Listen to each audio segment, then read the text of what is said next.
सभी को जय हिंद जय भारत। आज हम पार्ट 6 का ही अगला भाग पढ़ने जा रहे हैं। इससे पहले के वीडियो जो हमने बनाए थे वो काफ़ी दिन पहले बनाए थे, और आज का जो वीडियो बनाने जा रहा हूँ उसका टॉपिक है आपातकाल के बाद की राजनीति। इससे पहले वाले जो वीडियो थे उसमें हमने पढ़ लिया था आपातकाल के परिणाम और आपातकाल के सबक।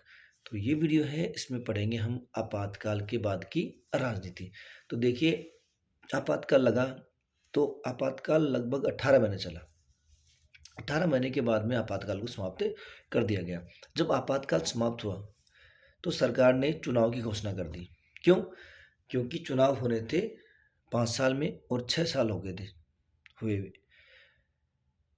तो जब चुनाव की घोषणा सरकार ने की तो उन्होंने घोषणा की जनवरी 1977 में, और चुनाव होने हैं कब? मार्च 1977 में। यानी लगभग विपक्ष को मौका मिला चुनाव प्रचार प्रसार के लिए मात्र 2-2.5 महीने का। तो इस 2-2.5 महीने में विपक्ष को क्या करना था? अपना चुनाव प्रचार इस तरह से करना था कि वह कांग्रेस पार्टी को टक्कर दे सके, जो अभी तक मुमकिन नहीं हो पाया था। अर्थात विपक्ष अभी तक कांग्रेस पार्टी को हरा नहीं पाया था। 18 महीने के बाद जैसे आपातकाल समाप्त हुआ, वैसे ही सरकार ने घोषणा की चुनाव की, और चुनाव होने थे मार्च 1977 में। ये घोषणा की गई जनवरी 1977 में। इस दौरान सभी विपक्ष के नेताओं को, जिनको आपातकाल के दौरान गिरफ्तार किया गया था और जिन कार्यकर्ताओं को गिरफ्तार किया गया था, उन सबको जेल से रिहा कर दिया गया। अब विपक्ष के सामने सबसे बड़ी चुनौती थी कि इतने अल्प समय में, इतने कम समय में किस तरह से प्रचार प्रसार किया जाए और किस तरह से कांग्रेस को टक्कर चुनाव में दी जाए। तो ये तो समस्या थी, लेकिन उनको फ़ायदा कहाँ मिला? उनको फ़ायदा ये मिला कि जो बयार चल रही, जो हवा चल रही थी, वो हवा कांग्रेस के खिलाफ थी, आपातकाल के खिलाफ थी। इसलिए विपक्ष को ज़्यादा मेहनत नहीं करनी पड़ी। जनता का जो मूड था, जनमत संग्रह था, वही कांग्रेस के खिलाफ था। जो हवा चल रही थी कांग्रेस के विपरीत चल रही थी। तो विपक्ष को ज़्यादा मेहनत नहीं करनी पड़ी। मेहनत पहले से कांग्रेस पार्टी कर चुकी थी अपने आप को हराने की। तो जैसे ही चुनाव की घोषणा हुई, विपक्ष, इससे पूर्व भी विपक्ष जो था, इससे पहले ही जब आपातकाल नहीं लगा था, आपातकाल लगने की तैयारी हो रही थी, उस समय विपक्ष के जो बड़े बड़े नेता थे, जैसे जगजीवन राम कांग्रेस के नेता थे, चौधरी चरण सिंह थे लोकदल के नेता, मोरारजी देसाई थे, जयप्रकाश नारायण थे, ये जो बड़े बड़े नेता थे विपक्ष पार्टियों के, ये पहले ही एक दूसरे के संपर्क में थे। और जैसे ही चुनाव घोषणा हुई, वैसे ही इन लोगों ने मिल करके एक नई पार्टी बनाई। सभी ने मिल करके एक नई पार्टी का गठन किया, और उस पार्टी का नाम रखा जनता दल। और इस जनता दल का नेतृत्व कौन करेंगे, ये निश्चित किया गया। तो वो नाम था जयप्रकाश नारायण, जेपी नारायण।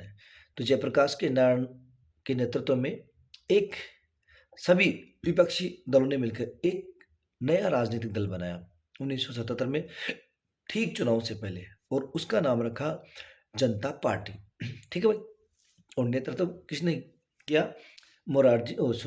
जयप्रकाश नारायण ने।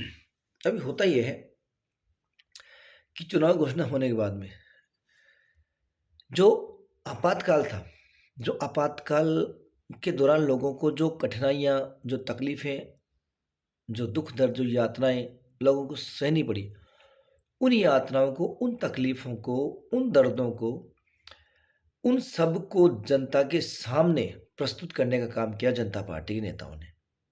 जनता पार्टी के नेताओं ने चुनाव प्रचार प्रसार के दौरान कहा कि जिस तरह से देश में लोकतंत्र का गला घोंटा गया, जिस प्रकार से लोकतंत्र को ख़त्म किया गया, जिस तरह से प्रेस सेंसरशिप लगाई गई, निवारक नज़रबंदी के तहत हज़ारों लोगों को गिरफ्तार कर लिया गया, दिल्ली और आसपास की जो मलिन बस्तियां थी, गंदी बस्तियां थी, उनको किस तरह से विस्थापित के लिए मजबूर किया गया, ज़बरदस्ती नसबंदियां की गई।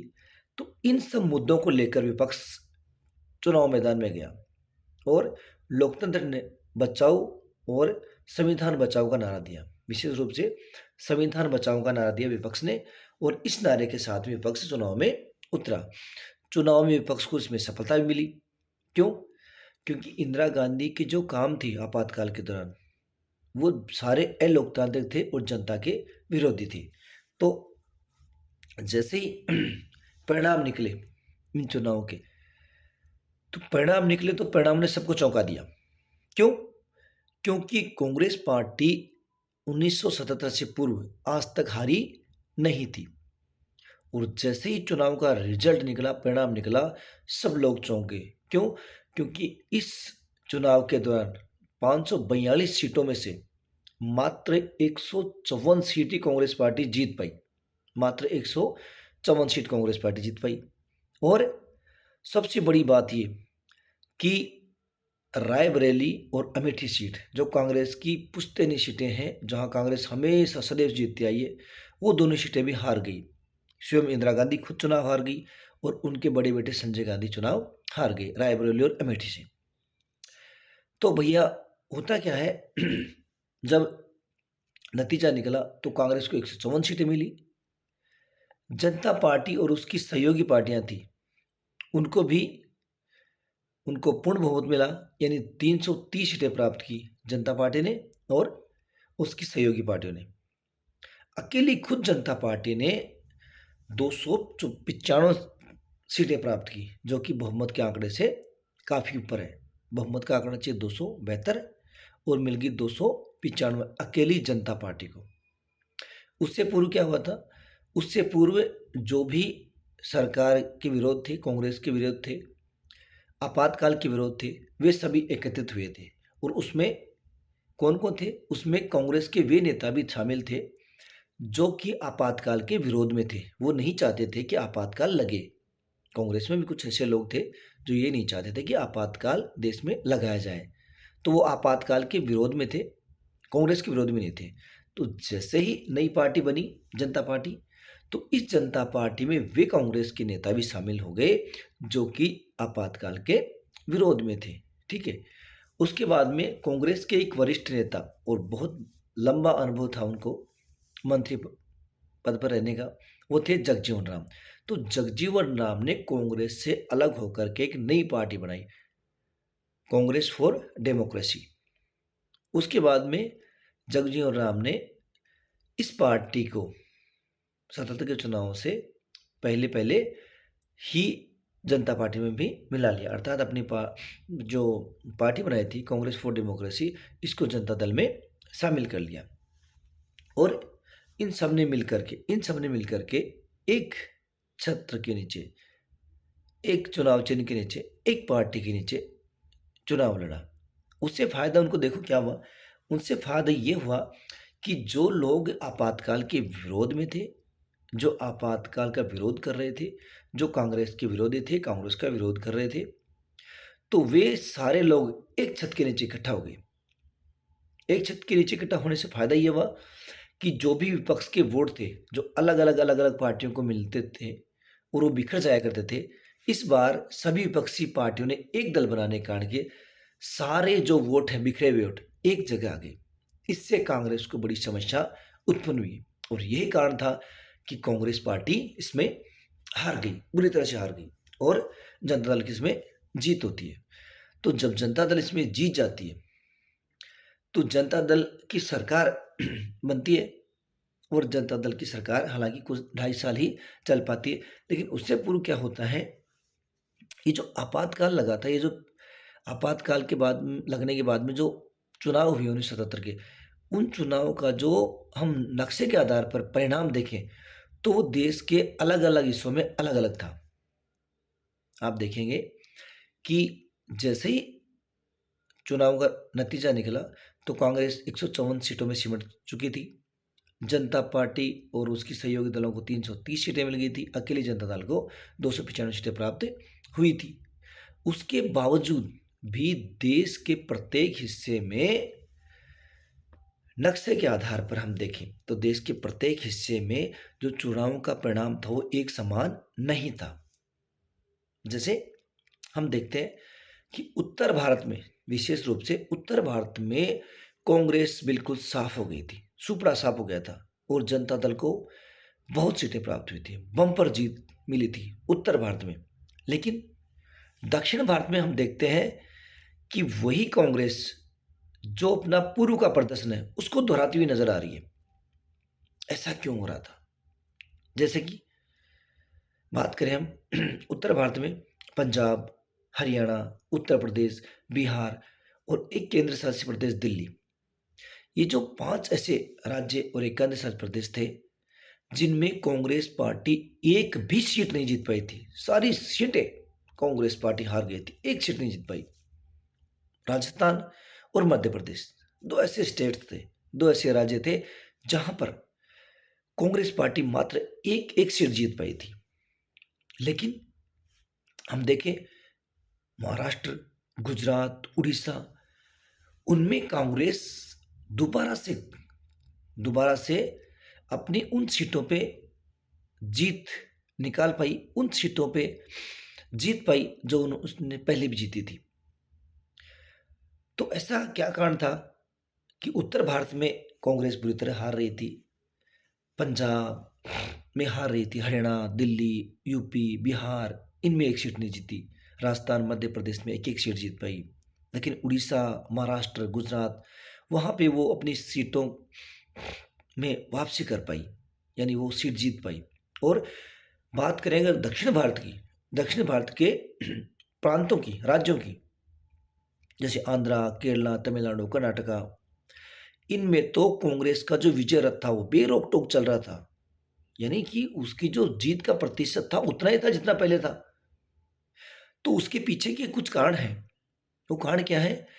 क्योंकि कारण ये थे साहब, देश में जब आपातकाल लगा तो पूरे देश में आपातकाल एक समान नहीं लगा था। आपातकाल का प्रभाव था वो एक समान नहीं था। अलग अलग राज्यों का में आपातकाल का प्रभाव बिल्कुल भिन्न भिन्न था, बिल्कुल अलग अलग था। सबसे ज़्यादा प्रभाव अगर कहीं था आपातकाल का तो वह था उत्तर भारत में, वह था उत्तर भारत में। और आपातकाल का बिल्कुल कम प्रभाव देखने को मिला हमें दक्षिण भारत में। तो जहां आपातकाल का प्रभाव ही नहीं हुआ, जहां लोग आपातकाल से प्रभावित नहीं हुए, आपातकाल में जो लोगों को कठिनाइयों का सामना करना पड़ता है, वो कठिनाइयों का सामना ही उनको नहीं करना पड़ा, उनके साथ कोई जागती नहीं हुई, तो फिर वहाँ कांग्रेस की जीत में भी इतनी दिक्कतें नहीं आई। एक तो ये कारण था। दूसरा कारण क्या था? दूसरा कारण ये था कि जो भी विपक्षी पार्टियां थी, जो विपक्ष की पार्टियां थी, विपक्षी दल थे, वो सारे इस बार एक होकर चुनाव लड़े थे और एक छत के नीचे आ गए थे। इस कारण से जो जो भी वोट बिखरते थे वो वोट बिखरे नहीं, एक साथ आए। एक साथ आने के कारण से कांग्रेस पार्टी के लोग हरा पाए। क्यों? क्योंकि जो अपना ये जो विपक्षी दल थे एक साथ आने के कारण से हरा भी पाए थे। और कांग्रेस पार्टी ने क्या किया था? कांग्रेस पार्टी ने दक्षिण भारत में जो था वो आपातकाल का प्रभाव कम डाला, अर्थात आपातकाल लगा तो था पूरे देश में, लेकिन असर जो है ना, प्रभाव वो कम हो रहा था कहाँ? दक्षिण भारत में। और दूसरा कारण ये था कि जो मध्यम वर्ग था उसके हार का, तो ये कारण था कि क्यों नहीं हार रही थी कांग्रेस कहाँ पर? दक्षिण भारत में। एक तो ये कारण हो गया क्योंकि प्रभाव अलग अलग था, उत्तर भारत में ज़्यादा था, दक्षिण भारत में ना के बराबर था। एक तो ये कारण था कि कांग्रेस पार्टी दक्षिण में जीत रही थी। दूसरा कारण ये था कि जो मध्यम वर्ग है, जो मध्यम वर्ग है, वह मध्यम वर्ग कांग्रेस से छिटक कर दूर जा रहा था।